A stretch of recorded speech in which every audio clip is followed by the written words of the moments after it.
ఒక common problem ప్రతిరోజు చూస్తా ఉంటాము. అది అడల్టరేషన్ ఆఫ్ ఫుడ్స్. సో, నేను ఒక సీరీస్ ఆఫ్ వీడియోస్ చేద్దాం అనుకుంటున్నాను. ఈ అడల్టరేషన్ ఆఫ్ ఫుడ్స్‌ని ఎలా ఐడెంటిఫై చేయాలి? ఎలా అరికట్టాలని జెప్పేసి. ముఖ్యంగా నేను చిన్నప్పుడు పన్నీర్ అనే ఫుడ్ నేను చూసేవాడిని గాదు.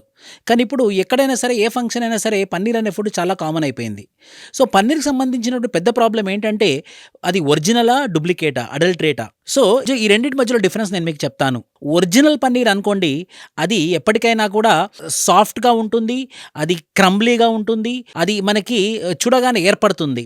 మరి ఇంకోటేంటంటే దాని ప్రైస్ ఒక 200 గ్రామ్స్ ఒక ₹100 దాకా ఉంటుంది. అంటే 1 కేజీ 400-500 దాకా ఉంటుందన్నమాట ఒరిజినల్ పన్నీర్.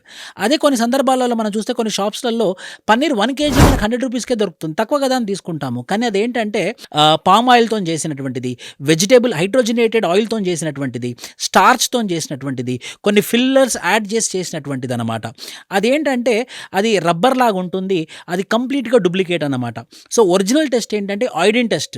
మనం అయోడిన్ తీసుకొని ఒరిజినల్ పన్నీర్ మీద as well as duplicate paneer మీద మనం కొంచెం అయోడిన్ గనక ఏసాము అనంటే డూప్లికేట్ అడల్టరేటెడ్ పన్నీర్ ఏమో బ్లూ కలర్‌గా మారుతుంది. అదే ఒరిజినల్ పన్నీర్ అయితే మాత్రం అది ఏ కలరు మారదు. ఇలా మీరు టెస్ట్ చేసుకొని గనక మీరు పన్నీర్ మీ ఇంట్లో వాడినట్టయితే ఒక హెల్తీ ఫ్యామిలీ లాగా మీరు ఎస్టాబ్లిష్ అవుతారు. Thank you.